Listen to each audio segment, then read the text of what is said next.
Especially working with entrepreneurs and small businesses, I really encourage them to think of brand right out of the gate. It's extraordinarily important that you have the brand values that are going to best resonate with your target customer, and that those values are in alignment with what your communication strategy is through your digital channels. Social media ages up. People think of TikTok and they think Gen Z, but over the pandemic, there's a lot of Gen Xers on TikTok and millennials and baby boomers. The consumer has changed, even not just with the brands that they're engaging with, but also with who are the influencers that the consumers engage with. We have been seeing the evolution of brands understanding that they need to engage not with the perfect picture influencer, but with those influencers that has a cultural voice.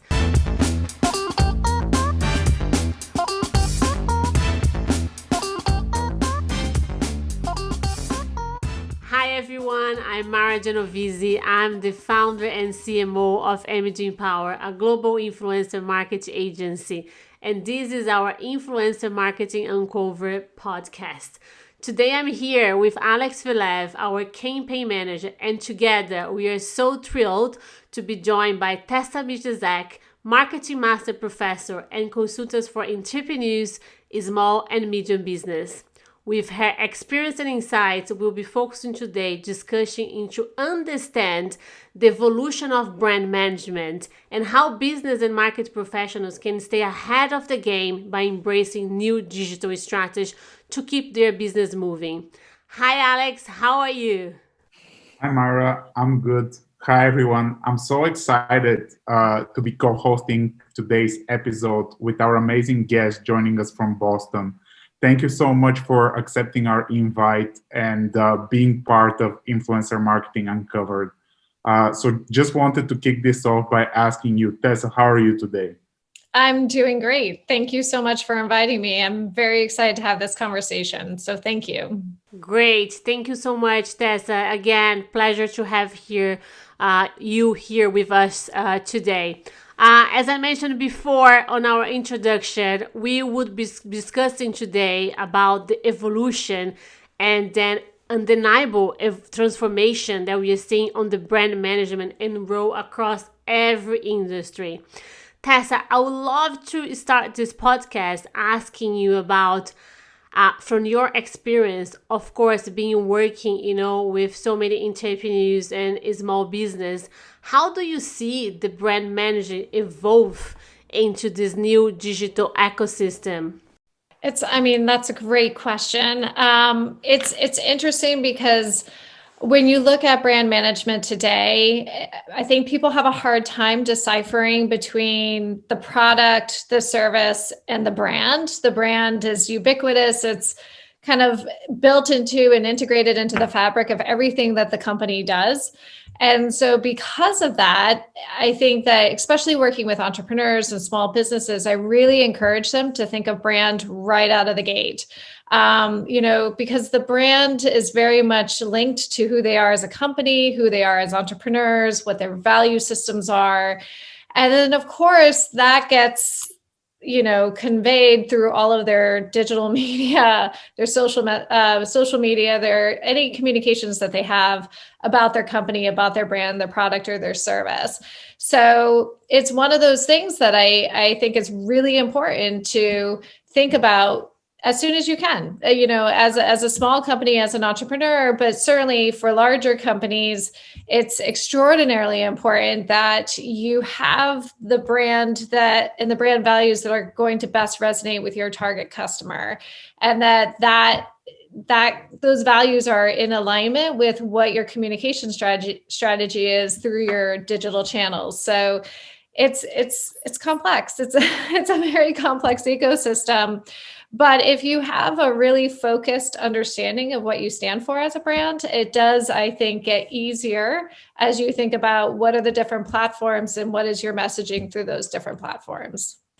And do you see challenge in terms of, do you see like your clients, they're facing challenging to embrace the new digital landscape?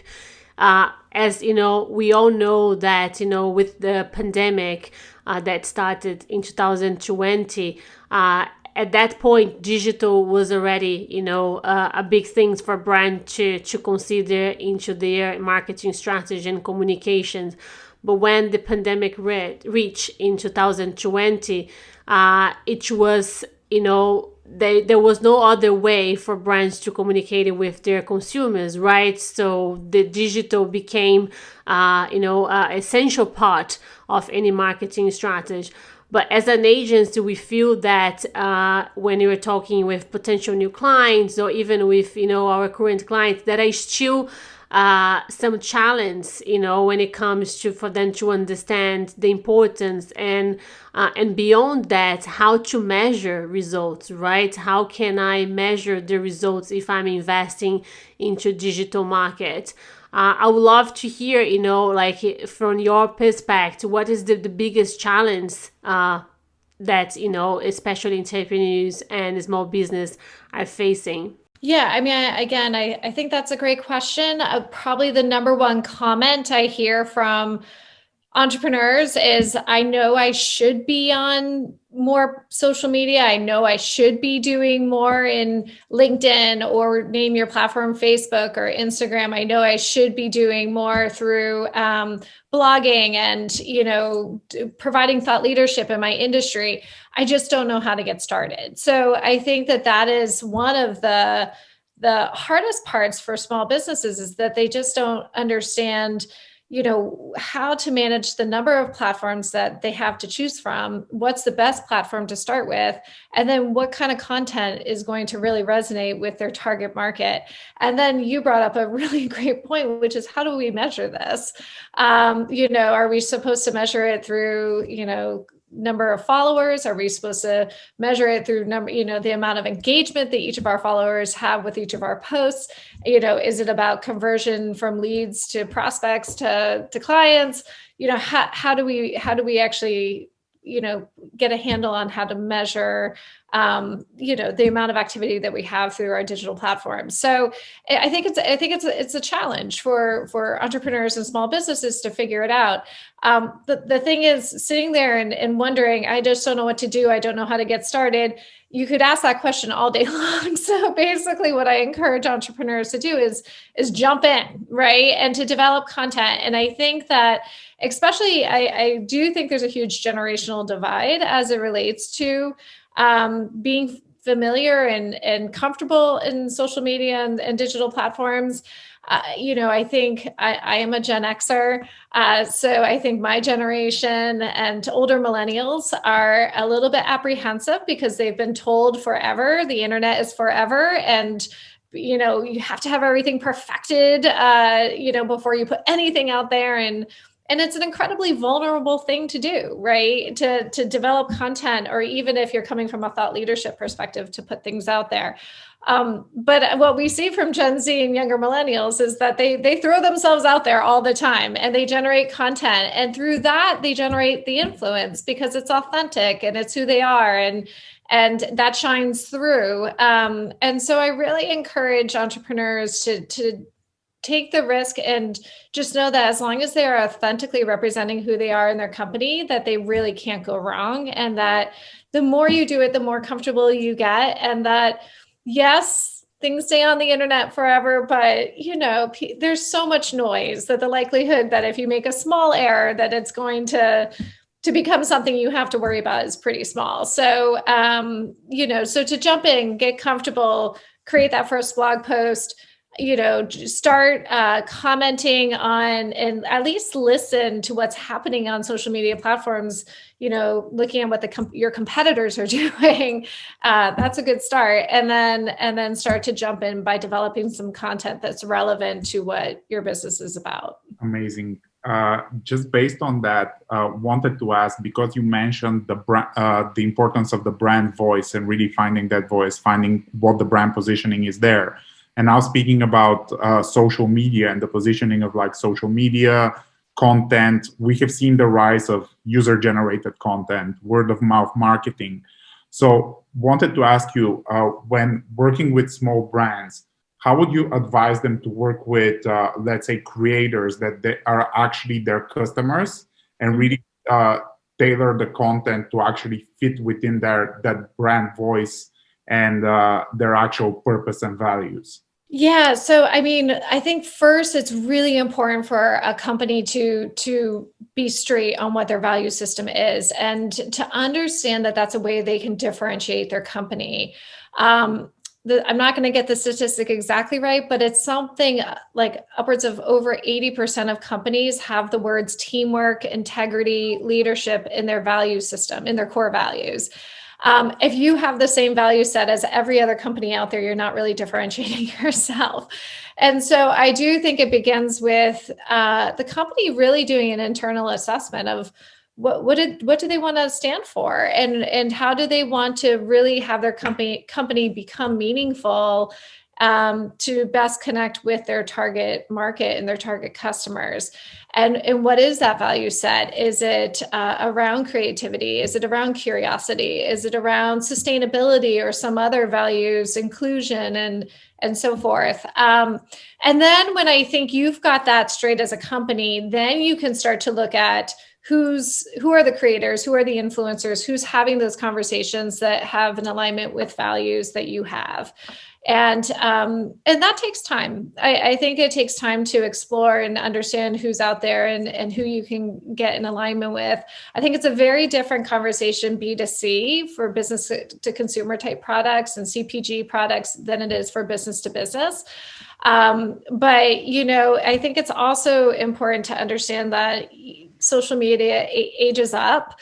And so TikTok, you know, people think of TikTok and they think Gen Z, but you know, over the pandemic, there's a lot of Gen Xers on TikTok and millennials and baby boomers. So I'd say, you know, again, explore platforms that you think they may be out in the future for you, but again, it ages up. So maybe think of what's that next platform I should be looking at, and who's having the conversations on those platforms around my interest area and what I like to do, whether it's fashion or health and beauty or whatnot, and then start to listen in social media, which is watching who's out there, and then see how you can best connect and engage with those influencers. See how they're engaging with their following. I think that's really important. What's the trust that's been built between their followers and them? And then start to open up those conversations. Definitely, that's amazing advice. Actually, in terms of the TikTok demographic, I saw a breakdown yesterday that in the past few months, the demographic on TikTok has that around 60% is actually over 25 years old. So that's definitely changing, and brands need to think about that when working on TikTok. Mm-hmm. Absolutely. It's an amazing platform. I have 2 teenage boys, and one of my sons has got over 100,000 followers on TikTok. So he's figured it out. I'm trying to catch up with him. Wonderful. But it's so true about that. You know, every platform, it aids up, right? If you think of Facebook, Facebook has aged up. So now you can see my mother, you know, my aunt. So it is more like an older generation social platform. And then we go to Instagram, and then you have a different, you know, age audience there. And then it comes to TikTok is the same. But it's very important for brands to understand that it is important to build up your presence across social channels, because each platform you will be targeting different audience because they're not the same, right? So your son that you mentioned, he's on TikTok. Probably he's much more engaging with, you know, with the type of videos that he's been seeing on TikTok, because it's fun, it's quick, it's authentic, it's innovative, there's no much filter, right? So TikTok is all about being real, and it just go there, as you said, and creating the content without thinking if it's perfect, if it's no, it's just about like creating, you know, authentic video content.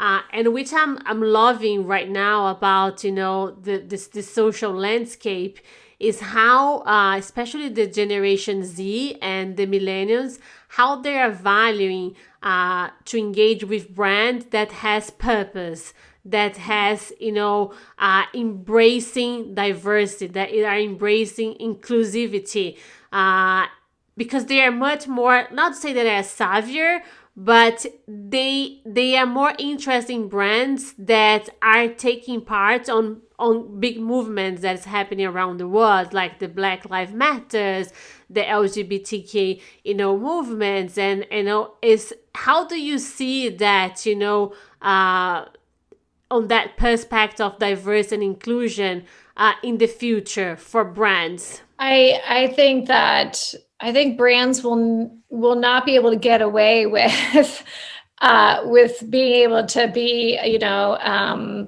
apolitical, or say, oh, I don't want to upset the apple cart, I don't want to offend anyone, so we're just gonna, stay out of this conversation. I think what we've seen is a breakdown in the information asymmetry, because there's a more empowered consumer because of, basically the democratization of information through the internet and through social platforms and digital media.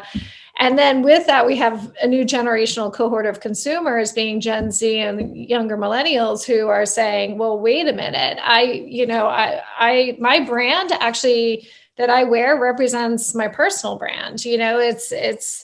It really represents who I am. And so I'm not going to wear a brand that doesn't think about their supply chain and has partnerships with other companies that don't value human rights, or that are not sustainably environmental, or that don't really address equity within their companies, and don't address some of these really important issues especially to young people right now. And so as a result, they're voting with their dollar with the brands. And so, we've seen this movement, I think, for brands to really, again, I do think it comes down to them being much more front and center about what their value set is. So if you go back almost a decade to Dove as a brand, who came out and said, okay, we're a beauty bar. They've always defined themselves as a beauty bar, not as a soap. So that worked in their favor.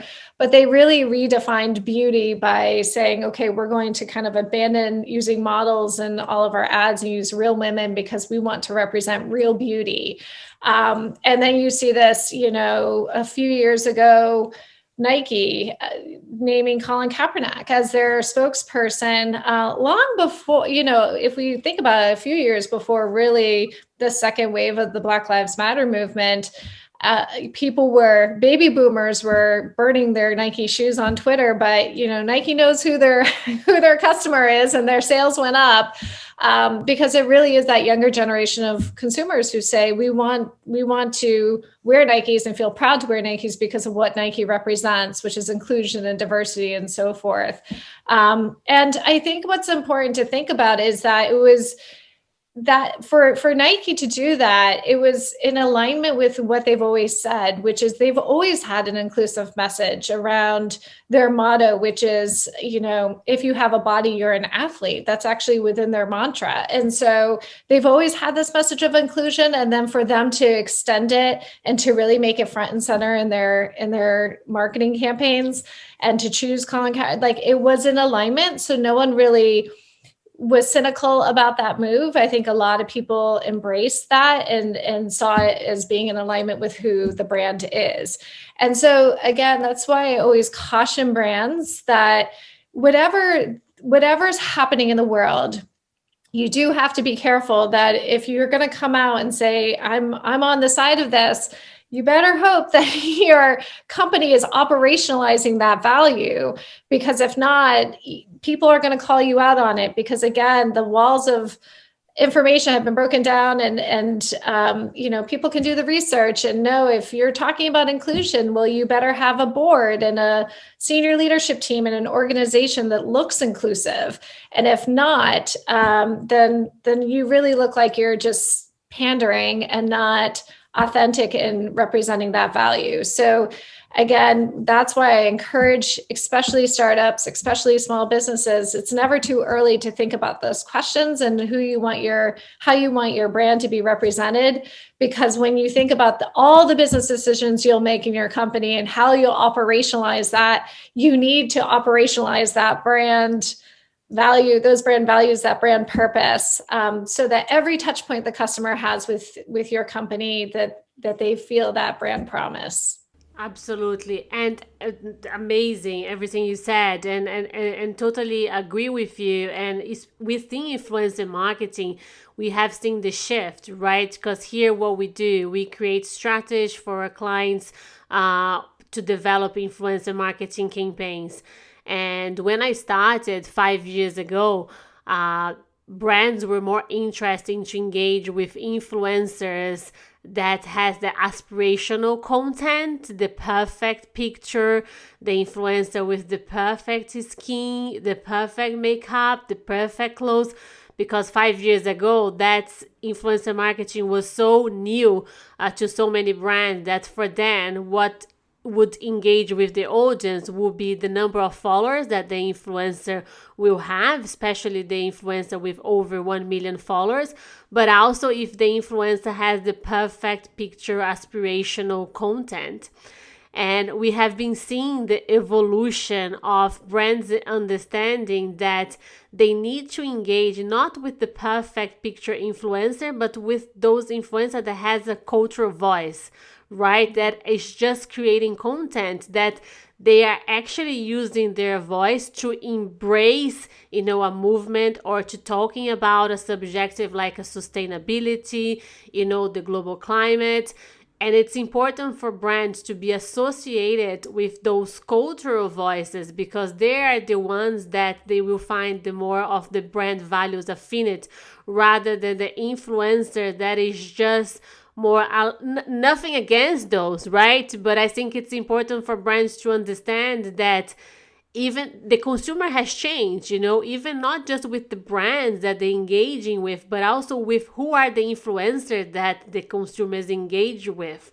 So this has shifted a lot. So more and more, like especially we are spending much more time on social media, right? So especially throughout the pandemic, as you said, the TikTok, and now we have Clubhouse, the Clubhouse is the new thing that everyone is trying to, to understand how it works. But we are spending more time on social, but we wanted to spend quality time on social. So for that, we wanted to follow people that are passing good information that we can actually learn something from. And it's incredible to see that the brands are understanding that and are trying to be, collaborating with influencers that has more that cultural voices rather than just be an influencer that is not, creating content that is informative and valuable. Talking about Clubhouse, have you tried? Have you heard about it? Would love to get to know if you have explored Clubhouse yet or not. And no, I've heard of it, but I have not tried it, so I can't really speak to that one yet. Yeah, no, Clubhouse it's such a new thing, right? And then as we're talking about thought leadership, I feel like Clubhouse will become a tool for thought leaders to be exploring a lot in the future. So it will be interesting for us to watch out this space of Clubhouse. Going back to influencer marketing, do you see the value for small brands and startups to starting their business when they are right at the beginning? Do you normally recommend them to work straight with influencer marketing? Do you see value of small brands investing at the early beginnings of their brands in influencer marketing? I think it's critical to be honest, because it's hard when you don't have really a reputation.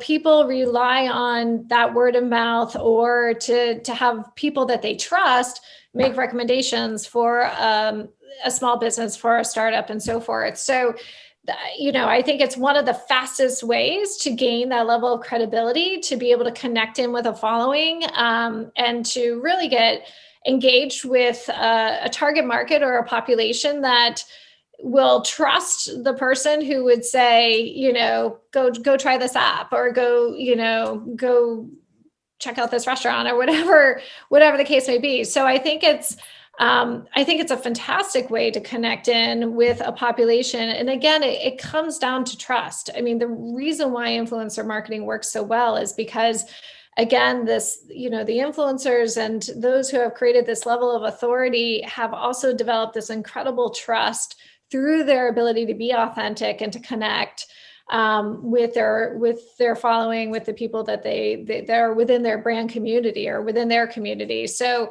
for brands to be able to tap into that is incredibly powerful. And again, I'm always so impressed with influencers because they won't usually represent something that they don't feel like they can authentically represent. And so I think that building a partnership with an influencer and using influence marketing, and again, I think that being able to tap into someone who's already got their following is one thing. I think for a lot of entrepreneurs too, it's important to also, as a founder, build your personal brand and to develop those tools that you too could become an influencer someday within your industry context or for your business. So I think kind of approaching it from those two parallel tracks is really important for startups and small businesses. In terms of influencer marketing, and you mentioned some of the key factors here with authenticity, working with people that are really like honing in on your brand voice and on your messaging, and also are like actual true consumers of the product.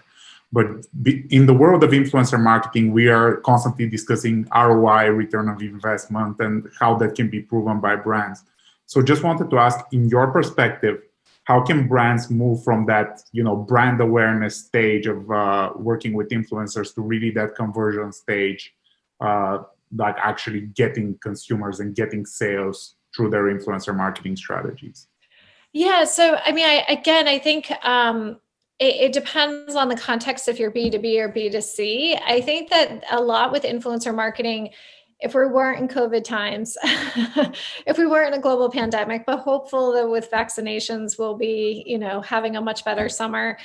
I think, first of all, in a B2C context, using influencer marketing around other brand experiences. So I think, again, the more touch points customers can have with your brand, the more successful your brand awareness will be, and then you'll be able to convert awareness into leads, into sales. And so, and really hopefully develop brand loyal, following and brand loyal consumers. So I think that being able to develop touch points with the brand through influencer marketing, having influencers be at events, doing lives, doing whether it's through social media or actually being physically present, because I do think influencer marketing can happen offline too, to help promote events and also perhaps even appear at events. I think that is really powerful for B2C context. And then for a B2B context, I do think it's a little bit different, but I think it's very powerful as well. When you think about a certain level, if it's services or anything along those lines, to be able to bring in that thought leadership, to be able to really think about how you can add value, that it's not just entertainment, but that you're actually bringing something of value to your potential customer, and being able to provide that level of resource to your customer. I think that you as a brand start building more trust with them, and then they are able to kind of they get in the door with the influencer, but they start building the relationship directly with the brand. So I think that's a very powerful thing as well. So I think it's about being able to do what marketing does best, which is value creation, and how you can leverage the influencers to bring that value to the customer. And then the customer starts to recognize that it's the brand that's bringing that value and appreciates that, and will become more brand loyal. Wonderful. Just one thing that you mentioned now about lives. We are hearing, a lot about nowadays about live streaming shopping, live concerts, live, like even the clubhouses I mentioned is a live room where you can be, discussing a topic with a group of people. And I think on our perspective, live streaming will it's not the future, it's the present. And more brands would need to understand, this new format of selling, this new format of promoting an event, because we don't know if the normality that we used to have in the past, if it will come back as it was before. We know we will have some type of normality back, but we don't know what extent that would be, right? And nowadays, digital and influencer marketing is all about, how can I innovate it? How can I be innovative and ahead of the game and creating something digitally that will put my brand, further down the lines in terms of innovation. What is your, view on this live streaming new way of, creating content?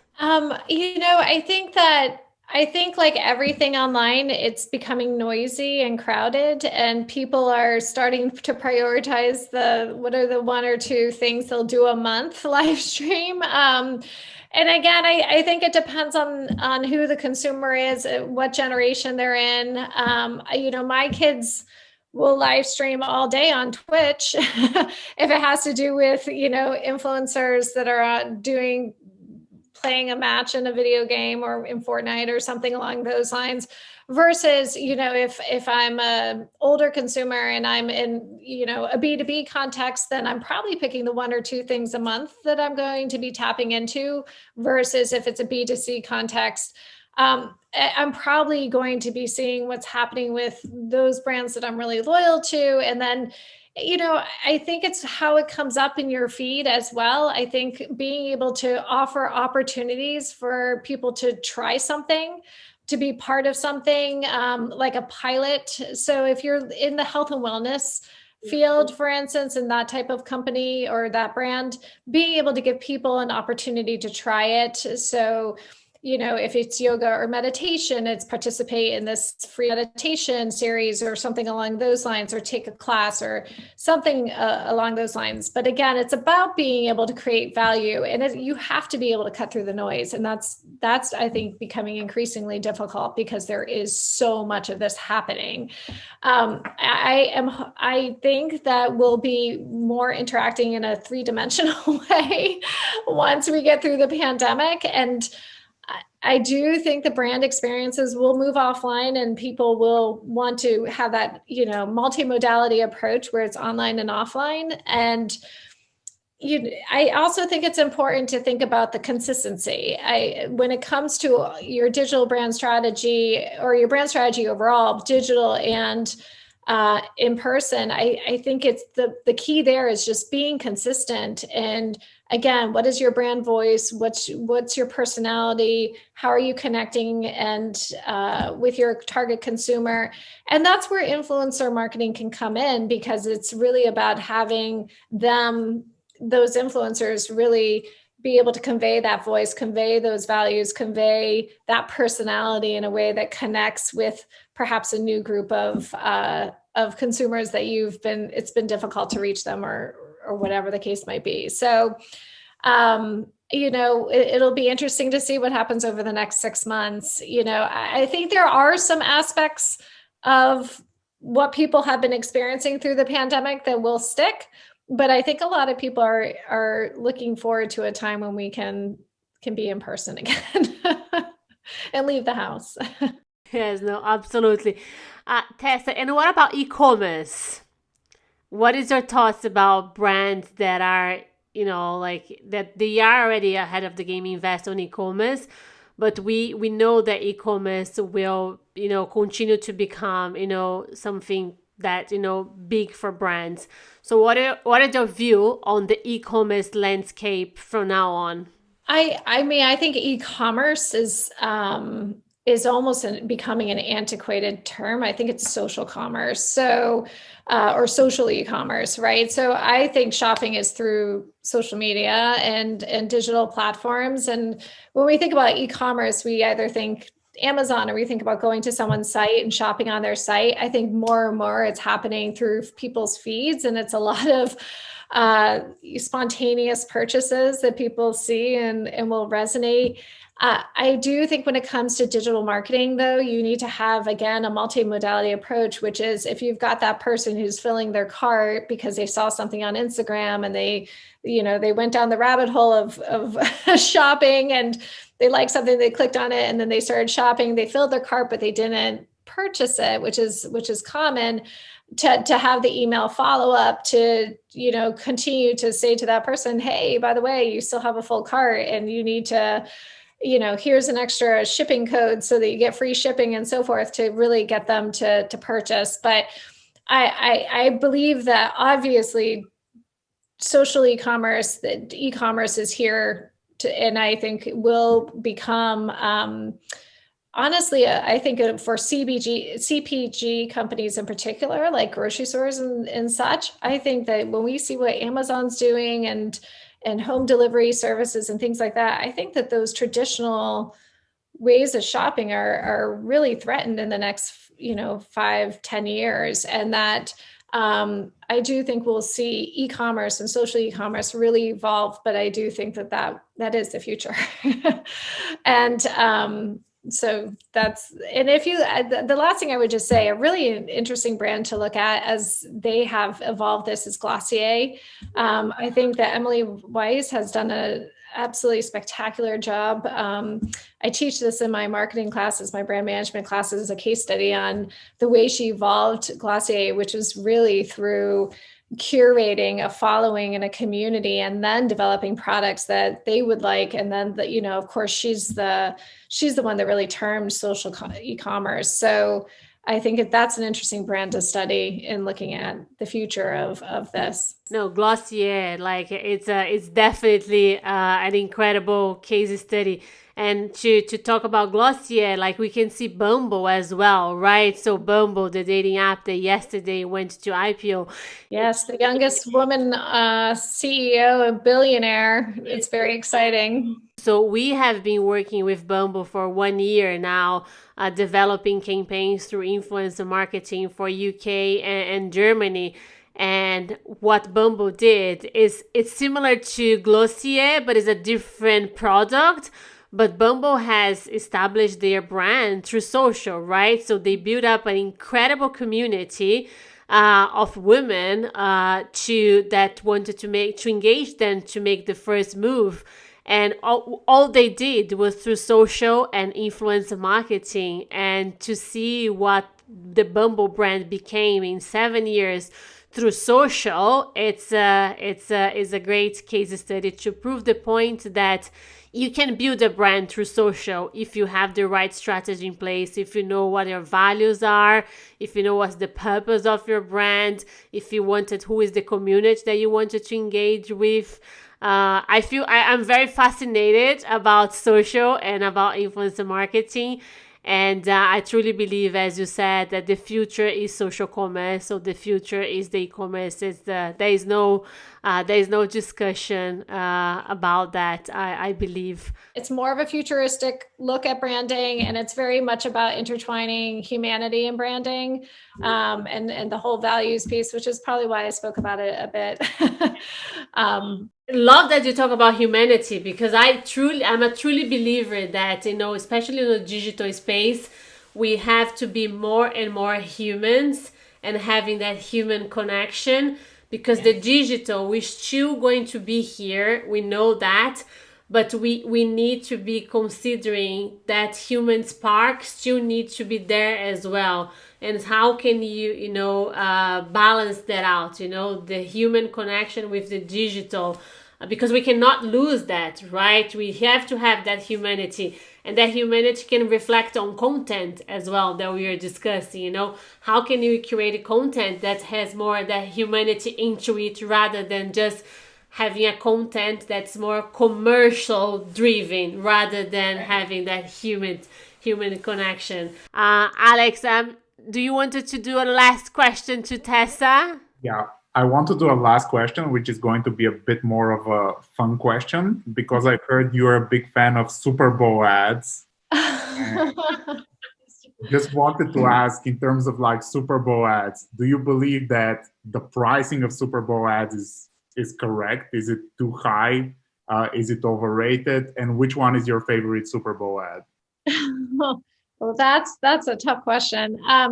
It's so I'm sure you've heard from maybe a former student of mine or two that I talk about Super Bowl ads in my class, primarily because it's one of the only occasions.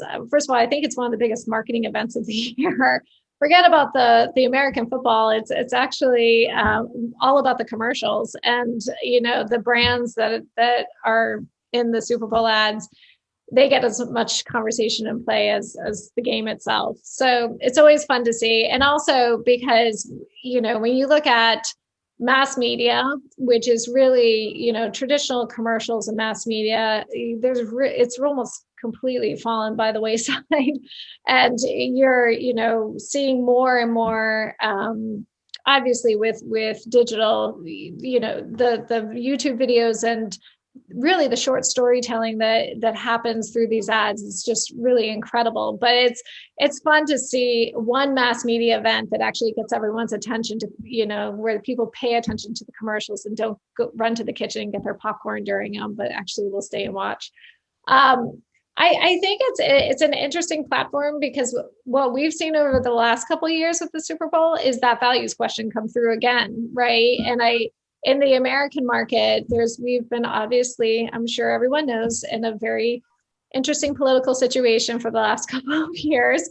And with Black Lives Matter and with a lot of the issues that have been percolating, the Me Too movement and so forth, we've seen a lot of big brand companies come out and utilize that platform to make a pivot on what they have really represented in media, especially the mass media market for decades, and try to pivot towards, I think, appealing to a much younger generation, to appealing differently to a woman consumer who is becoming much more empowered. And I think, companies are really shifting their messaging towards women, which is a good thing.